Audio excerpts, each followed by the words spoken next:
Fire crews in Northern California spent another long day on the lines, laboring to contain the sprawling Carr Fire. It's already killed at least 6 people and left more than 720 homes, plus other buildings, in ashes. John Yang has our report.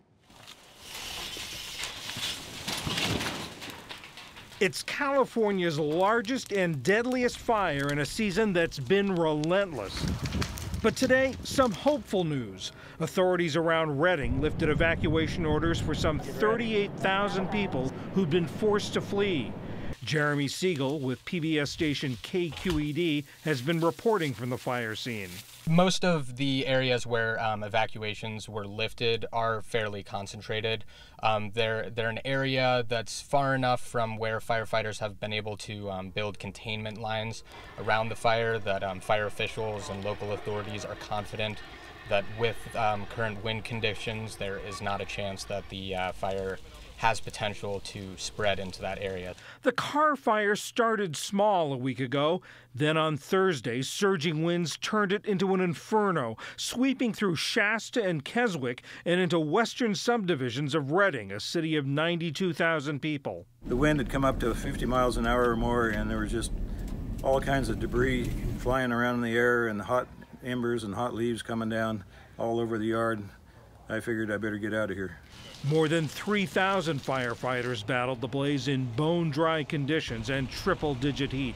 But by late Sunday, for the first time, officials struck a hopeful tone. We are starting to gain some ground. Rather than being in the defensive mode on this fire all the time, we're starting to make some good progress out there.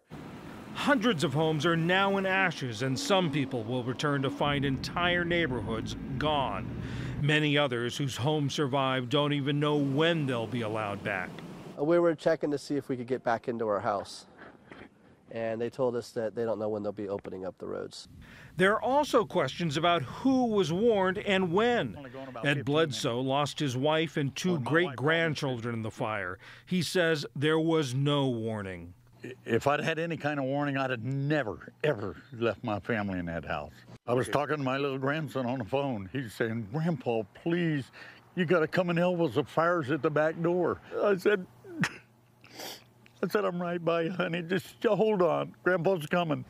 Meanwhile, 2 more fires flared to life late Sunday in northern Mendocino and Lake counties north of San Francisco, forcing another 15,000 people to evacuate.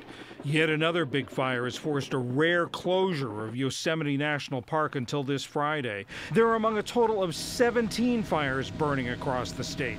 Jonathan Cox is CAL FIRE Battalion Chief for Northern California. We call this the new normal in California, and we've seen larger and more destructive fires year over year, and unfortunately this year doesn't look to be any different. Firefighters are also counting their own casualties, with 2 killed this year and the fire season far from over. For the PBS NewsHour, I'm John Yang. To add some context, California has fought several hundred more wildfires at this point in 2018 compared with last year.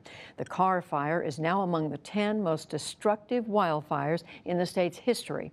Chief Ken Pimlott is the director of CAL FIRE. That's the state agency in charge of fighting these wildfires.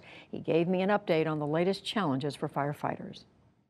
We do have 17 large fires burning across the state. Really 5 or 6 of those are the major fires that we're most concerned about. And in particular, of course, is the Carr Fire in Shasta County and right out and inside the city of Redding.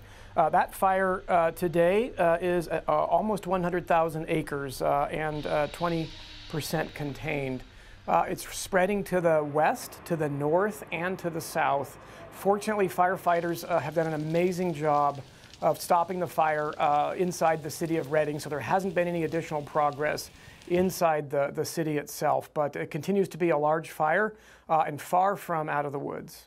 So you've made some progress on it, because I guess it was just 5% contained over the weekend. But I did read the supervisor of Shasta County said, quote, "I've been a lifelong resident of this community, and I've never seen a fire with such destruction here in this area ever before." What's made it so fierce? So obviously all of our firefighters have really been saying the same thing throughout this event. Many of the folks fighting this fire, many of the law enforcement officers, all of them are residents of that community and have experienced this fire either directly or indirectly through family members and friends. And they're all saying the intensity with which this fire has been burning.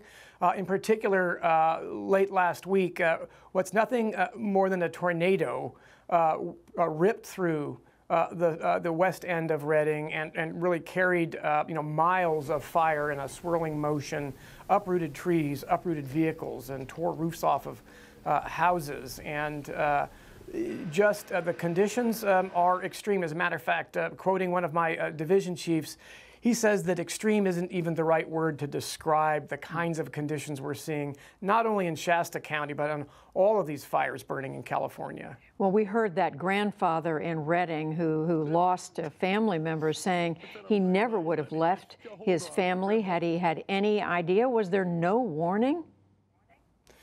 That story and so many others are absolutely tragic. And the challenge with this fire and many of the fires we're having, especially last year in the fall in the North Bay area counties, these fires are moving at exponential rates. They're often acting in ways that are unpredictable and move without warning. And aggressive efforts are in place to provide evacuation notices. And for example, I was in Lake County yesterday when the river fire was bearing down on the community of Lakeport, and sheriff there quickly initiated evacuations. And this is something we're all looking at statewide to ensure that we're getting notifications out.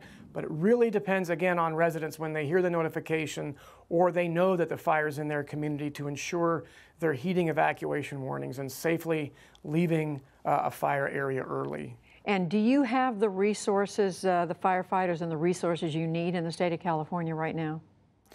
We're constantly moving resources throughout California to get ahead and be ready for the next event. Several of the fires in Southern California are releasing resources as those fires become contained, and we're quickly moving those resources north and bolstering the resources that are already on these fires in Northern California. We've placed several orders for fire engines and other resources to states outside of California and other federal agencies, and those resources continue to pour into the state, and we're deploying them around where they need to be. Aircraft, hand crews, all of those things are being brought into and moved around the state. But understand, it's not just California. The entire western United States is facing extreme fire conditions right now. A good reminder that it is across the western U.S. Chief Ken Pimlott, thank you very much, and a horrible situation, and we wish you the very best with it. Thank you.